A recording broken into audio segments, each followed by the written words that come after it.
after they played some home video of an exorcism, and it took like 4 seconds, and the video wasn't even facing the right direction. If you see the movie, you'll know what I mean. But it wasn't even. Yeah, and that's the problem I had is after watching the previous films, to perform an exorcism and get a demon out of a person, it takes a lot of strength. There's a lot of screaming, a lot of blood involved, and for some reason in this movie, all they had to do in the previous movies was play a short little film of a prior exorcism, and that would have done the trick. Yeah, exactly. And she was literally, there was I don't know if there was like a scene cut out of this, but I think the next time you see her after this like video thing, she starts like it's like smoke coming off of her or something, and the next scene she's good as new, like she's back to her old self. And I believe the next scene they were trying to put the doll back in the case, and she just comes into the room and says, I got it. Yeah, she's got her old clothes on too. She has her old clothes back, acts like nothing happened. Exactly. No scars, no trauma. Yeah, it was so stupid. I couldn't believe it. It made no sense. Couldn't believe it. Yeah, so I think maybe just we'll talk a little bit about things like we liked and disliked, but I just gotta say, there was very few things that I really enjoyed in this movie. I mean, like I said, I did like those 2 young actors. I liked the McKenna Grace, and I liked the boy Michael Cicino. I think they were good, and I thought the beginning of this movie with the cinematography and that opening cemetery scene, as it went, it looked kind of old school and had like a nice fog and dark backdrop, and it was just a cemetery gate, and then there was ghouls or zombies or whatever standing at the gate, like a swarm of them, and I like that kind of opening cinematography. It was very simple and could lead to a promising atmosphere for the rest of the movie, but that was completely abandoned, and that was all we saw of that promise, and that was gone. Yeah, and I agree. This movie started off strong for what it was.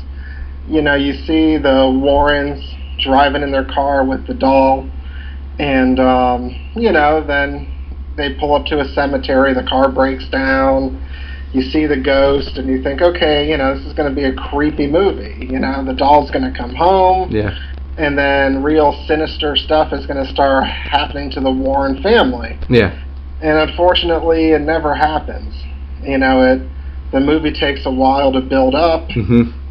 The first half of the movie, nothing scary actually happens, and by the second half, when it does start happening, it's weak. Yeah. It's weak. It feels rushed. Yep. When you see the demon, the devil possess the Annabelle doll when Judy has it in her room, it's just a quick little jump scare, and before you know it, Judy's out of the room, and we don't see much of the devil after that. Yeah. And like I said, I thought, oh shit, I forgot her name. I thought McKenna Grace did a good job playing Judy Warren, the Warren's daughter. Mm-hmm. I think it's a great role. She actually was a young Captain Marvel in the Captain Marvel movies during the little flashback scenes. Oh, is that the same actress? Yeah. Yeah, same actress. That's cool. It's nice to see her in this movie, and I think she did a great job, but unfortunately it wasn't enough to save this film. Right, yeah, I totally agree. That's a cool fun fact too. And I think the movie had a couple of chances to get me to like it. I think they had a couple setups for maybe a twist ending or something to kind of work out at the end, but never really happened. I remember when the babysitter went into these, towards the end of the movie when that board game shows up, that Feely Mealy, and that was like a possessed board game, I guess, and they had to get the key out of it, and it was like on the middle of that office floor, and I was really confused when that babysitter went into that room because she had to retrieve the Annabelle doll. For one, I didn't really understand where she was. Like, I don't know if you noticed, but like, she walks into this door, and it felt like she like entered like a coal mine of some Yeah, it was sort. almost like another dimension or something. I, I'm not sure that it was even part of maybe, the house. yeah, maybe it was, but like the rest of the movie, everything does take place in the house. So if they were gonna like transport you to another world, I mean, maybe give us some context of where she is. Maybe that would have made it seem a little scarier to me or something, that she was, this kind of other dimension was like connected to the house somehow. But Or a real long walk-in closet. yeah, so she's traveling down these dark tunnels, and the ferryman, he's got all the coins, and all the upright caskets have the bodies in them with the coins over their eyes, and she's passing through them, and then there was a girl holding the Annabelle doll who looked like, I thought, I mean, you couldn't tell, it was kind of dark, but it looked like that was the babysitter, like a some kind of duplicate or a demon version or something, or some hallucination. And I thought that was going to lead to like a one of those kind of switches where she gets taken into the room, and the demon one comes out, and nobody knows better.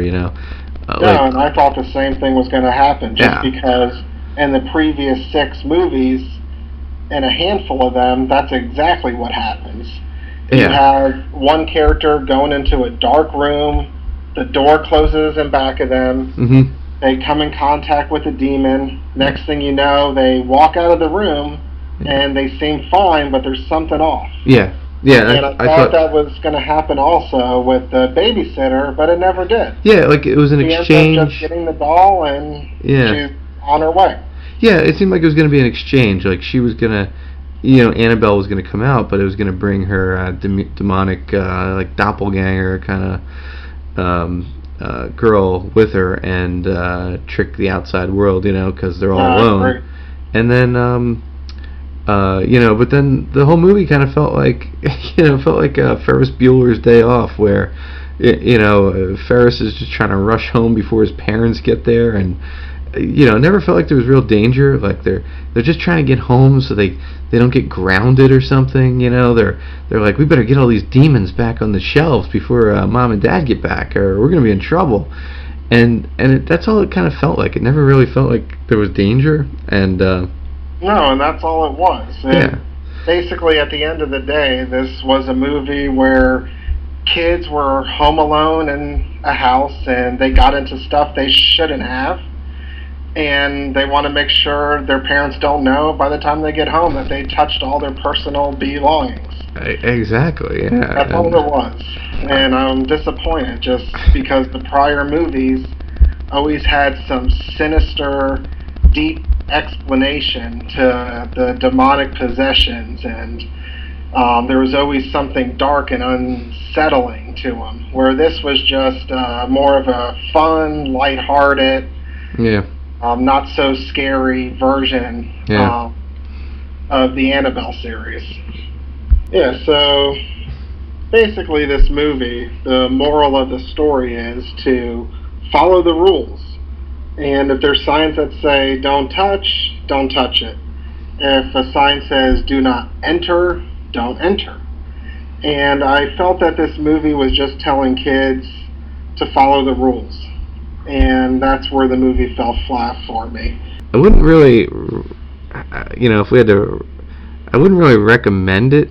Like if you had like a free ticket to the movies, and you're gonna catch a train in a few hours, maybe pass by and kill some time or something, but I wouldn't recommend this movie.